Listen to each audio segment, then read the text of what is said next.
ডিম খাবে? না স্যার। আজের ডিম খাও না। কি রে, তোর আজ প্রমোদদার ওখানে ডিউটি পড়েনি? কালকে লাস্ট ডিউটি ছিল, আজ থেকে তো ডিউটি চেঞ্জ হবে। বড়বাবুর সাথে কথা বলেছিস? না।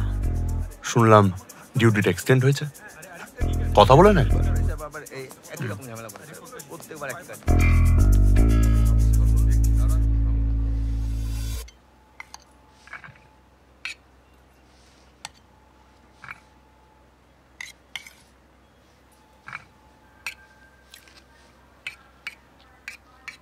স্যার, হুম,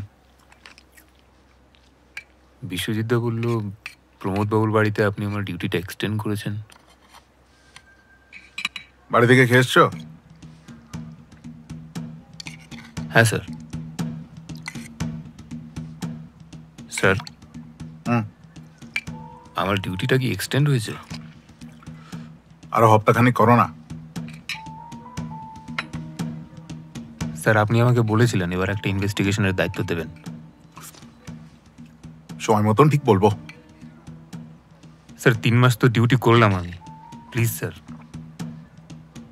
স্যার, আমি ফোর্সে এসেছি কিছু করার জন্য। তো করছো তো, হ্যাঁ? জনপ্রতিনিধিকে সুরক্ষা দেওয়া মানে তো জনগণকে সুরক্ষা দেওয়া, তাই না? প্রমোদ সেনের লাইফে কোনো রিস্ক নেই স্যার, আরেকজন কনস্টেবল তো সারাক্ষণ রয়েছেন ওর বাড়িতে। যা জানো না তা নিয়ে কথা বলবে না, ঠিক আছে? তুমি জানো যে ইন্টেলিজেন্স রিপোর্টে হাই রিস্ক একটা ফ্ল্যাগ অ্যালার্ট রয়েছে। মিনিমাম একজন এসআই লাগবে ওনার সিকিউরিটি অ্যারেঞ্জমেন্টে। স্যার, আপনি আমাকে 3 মাস বলেছিলেন।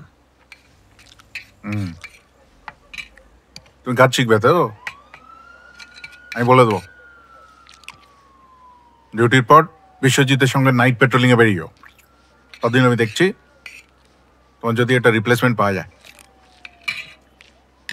ডিম খাবে? না স্যার। আজের ডিম খাও না।